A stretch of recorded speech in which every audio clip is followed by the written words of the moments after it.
know a lot about sad things. You don't need to tell me that, I say, nonplussed. Lily's response is dour, her voice almost emotionless. Then you should know. Know what?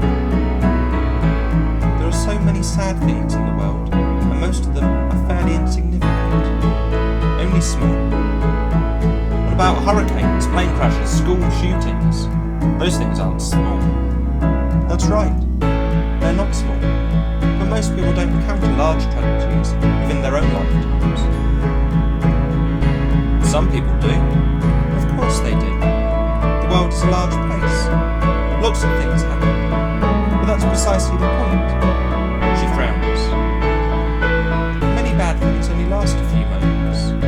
But even those will have to spoil somebody's day, or even take their life. Like the rain during our picnic that made my mother cry.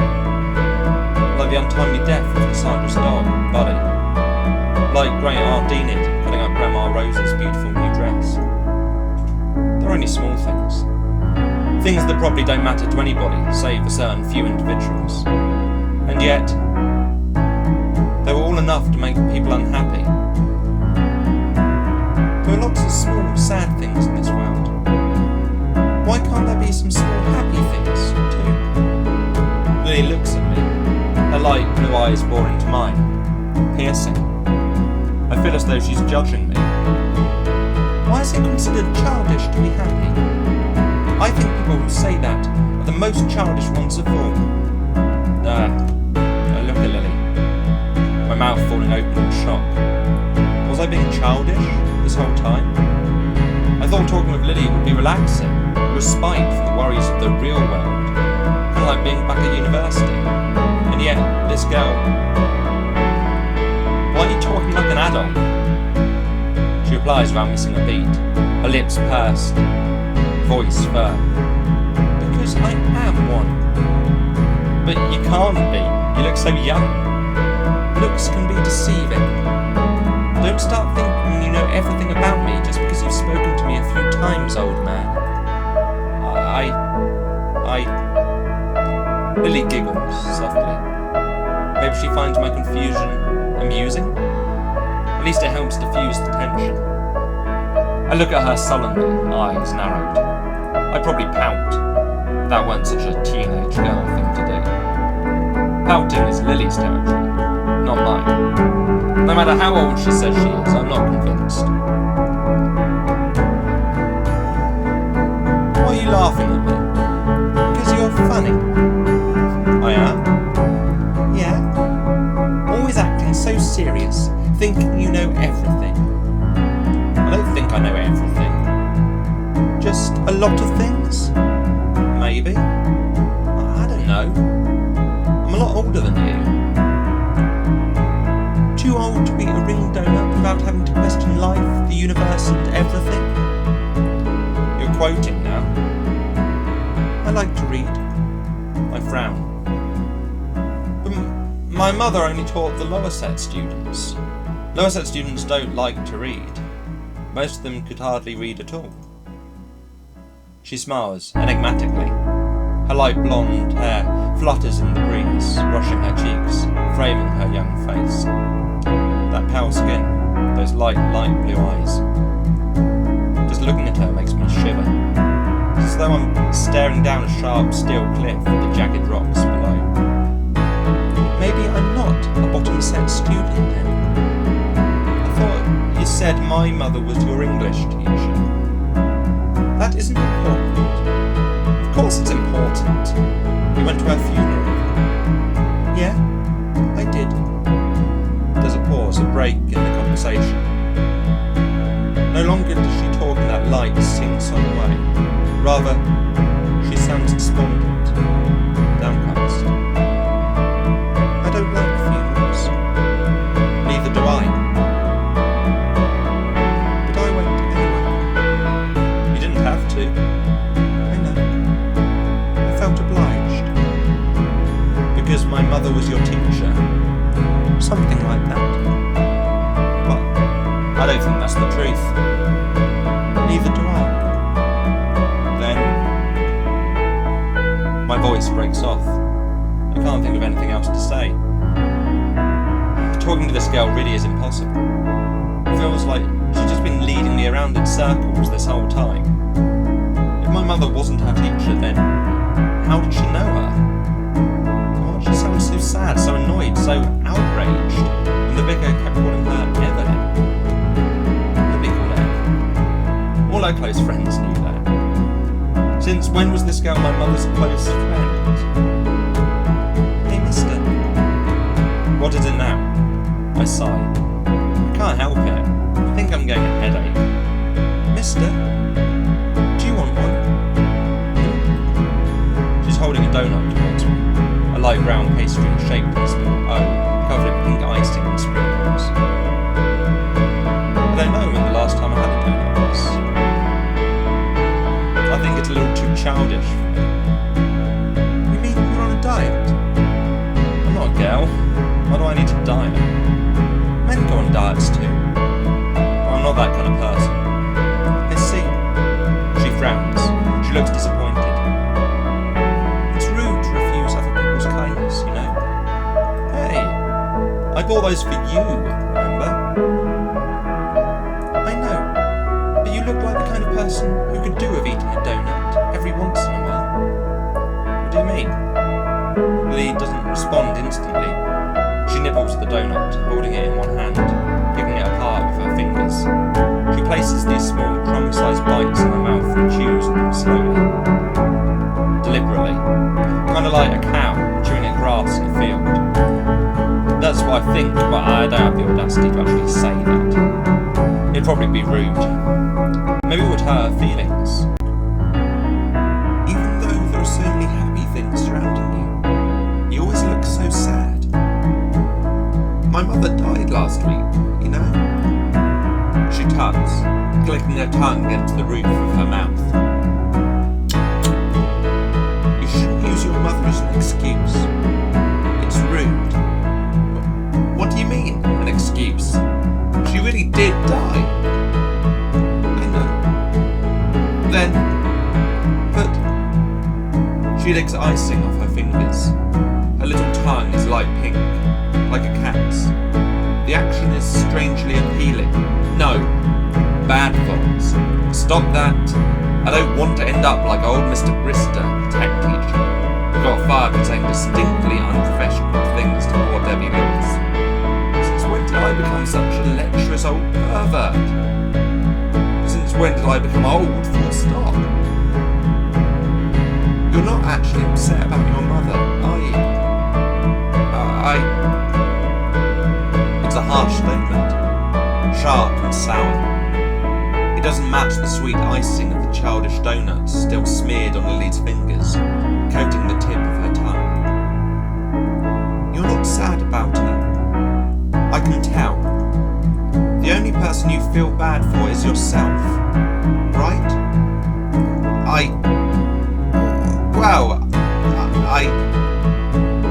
Even though I open my mouth, no words come out. I don't know how to reply. Lily's words strike a chord within me, like a vibrating piano string. I recognise that accusation. It's one I've heard before, isn't it? It's what Cassandra said to me before, a few years ago. Almost exactly the same. You don't care about me at all. Even though I tried so hard. Even though I really did want you to be happy. Cassandra, it was never about me. It was always about you. About how difficult things were for you. But you never stopped to think about me. Cassandra's list weighed strongly in my mind. Even when I closed my eyes, I could still see it. Cassandra's list of her own perceived negative qualities. Worried about Buddy. I think he might be sick. That was what Cassandra worried about. That was what she cared about. Something small, stupid, inconsequential. Whereas my list, I was the one who had real problems. wasn't I? I was the one who was truly despairing. So then, why? I'm through with you. Do you hear? Through. Cassandra, even when Buddy died, even though my baby, my precious darling, is dead, you still have to make it about you, don't you? It's like you don't know how to sympathise with anyone. She was right. I don't. Of course I don't. How can anybody sympathise with anyone when we all live inside our own heads? Sympathy, empathy, compassion. Aren't those all lies we tell ourselves so we can feel good? So we can feel kind? So we can feel wise? But when it comes down to it, does anybody really, truly care about anybody else? As long as it's good for us, as long as we're comfortable, well then, isn't that fine? Isn't that how life is?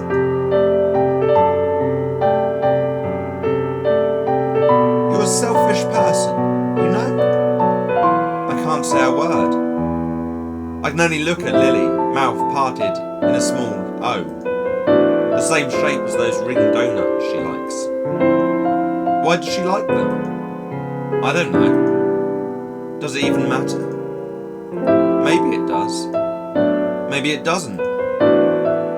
You're selfish because you're sad. Not for other people, but for yourself. But there are so many things more important than that in the world. You just need to open your eyes. You sure sound like you know a lot. I should hope so, after traipsing this big old world for so very long. Hey, you're only a kid, you know? If you start talking like that, you'll make me feel really old. I already told you, I'm not a kid. Appearances can be deceiving. Evidently so. I stutter. I can't help it. I'm feeling just a little overwhelmed. There are lots of sad people in the world. Almost everyone has something they're upset about. The world is a sad place. It is. It's a very sad place. And there are so many sad, lonely people. So tell me this. Why do you think that you're the saddest? And why do you think your suffering matters the most?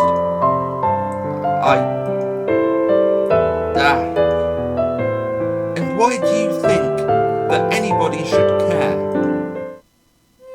My body stiffens. My shoulders shake. Never in my entire life have I been spoken to like this. Never. Cassandra tried. She wanted me to understand. She told me things, so many things about herself, about her life. But I ignored it. And even now I can hardly remember a thing about her. Only her blonde hair, her red lipstick, and Buddy. But I bought you donuts, I said almost desperately in some last-ditch attempt to earn back Lily's favour. Just like a scene from some cheesy chick flick. A male love interest running desperately to the airport, train station, it doesn't matter where, out in the snow, searching for the lost love of his life, slipping slowly through his fingers. Don't go. Come back. Please come back. But Lily's expression doesn't flicker. It's true. You did. And I like it when you smile. You do? Lily tilts her head to one side, blinking. Her light blue eyes are large, glassy. Her lashes are long, very long. She really is a pretty girl. Of course she is. It's because she looks like Imogen. Imogen Parker, my first love. The resemblance is uncanny. Maybe too uncanny. That goes both ways, mister. It does?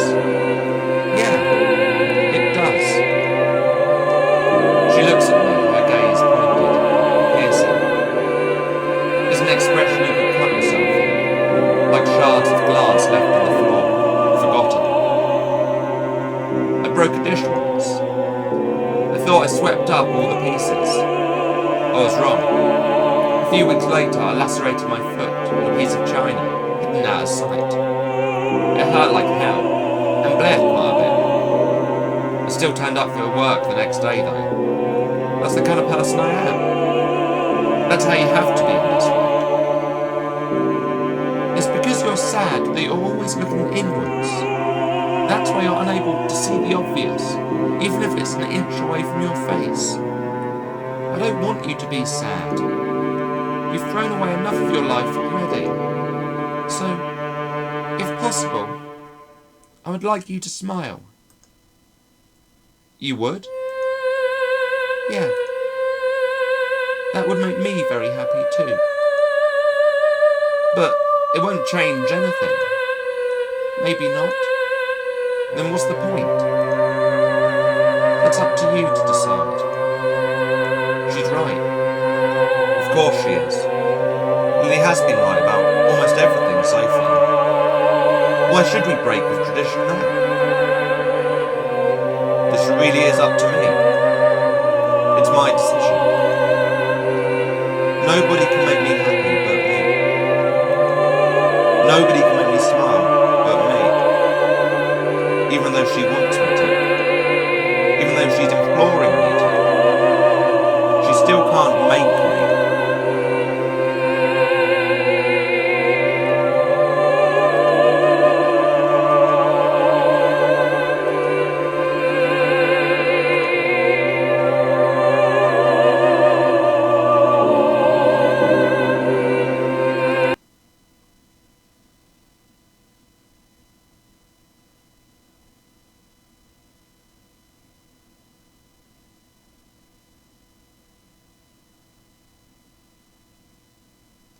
Hello again, mister. Lily? I sit up in bed, eyes wide, staring. With my open mouth gaping stupidly, I must look like a fish. One of those sad, pitiable looking fish you see in plastic bags, given away as prizes at fairs to screaming, sticky children. She sits on the windowsill as if it's the most natural thing in the world. As if she hasn't broken into my home. It's late, far too late, for an impromptu call like this. How impolite. She could at least have called ahead. But that isn't the real problem here, is it? How did she know where I live, anyway? I never told her. Outside the window, just behind Lily, I can see stars. Thousands of stars, sprinkled across the sky like granules of sugar, strewn across a dark tablecloth. That's one good thing about Wales, I suppose. You can't see the stars so clearly in London, what with all the towering concrete buildings looming ominously like juggernauts, and the pollution that clings to everything. There's a whole other world out there. A world that seems large, cold and far away, completely out of my reach. Why do I have to exist in this small planet, grounded to the earth as though via roots? If I lived up there, then would everything be easier? Wouldn't it be lonelier? Everybody has problems. Even so, she wanted me to smile. Why is that? Why is she here? How did you find out where I live? She shrugs carelessly. Such a typically teenagery thing to do. But she said she wasn't a child. Don't be silly. Something like that is easy for me. You're a stalker? Maybe. I have been following you this whole time. This whole time? Ever since the funeral? My voice catches in my throat. She was following me? I never realised. It's true that I've been feeling tense lately, on edge, but the sad truth is, I'm like that more often than not. It'd be more unusual if I'd been feeling relaxed. When I think about it like that, my life sounds kind of sad, doesn't it? But why is a young girl like you pursuing an old man?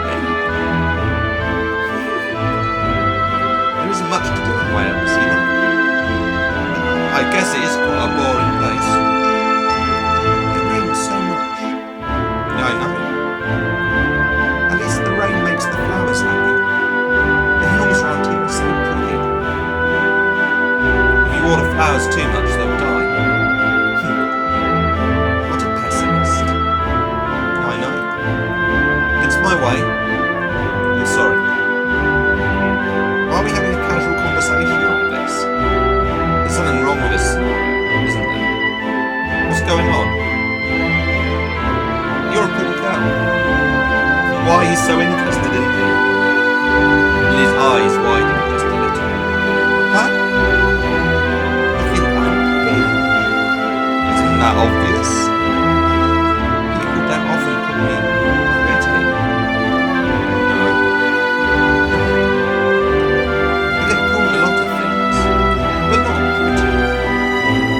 What do people usually call me? Stay away from me, you monster. I get that a lot. A monster? Yeah.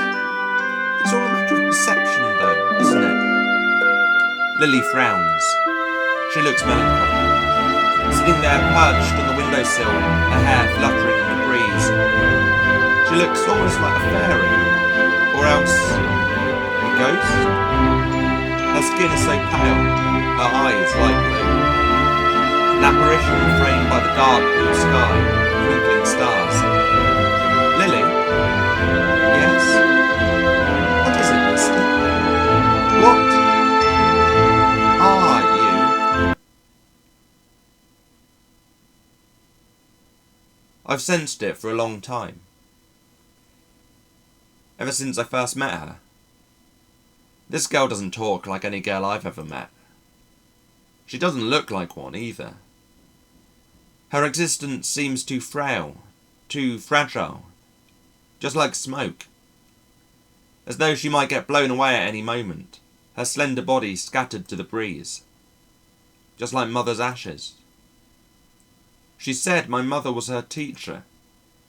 That was a lie. So why did she go to her funeral?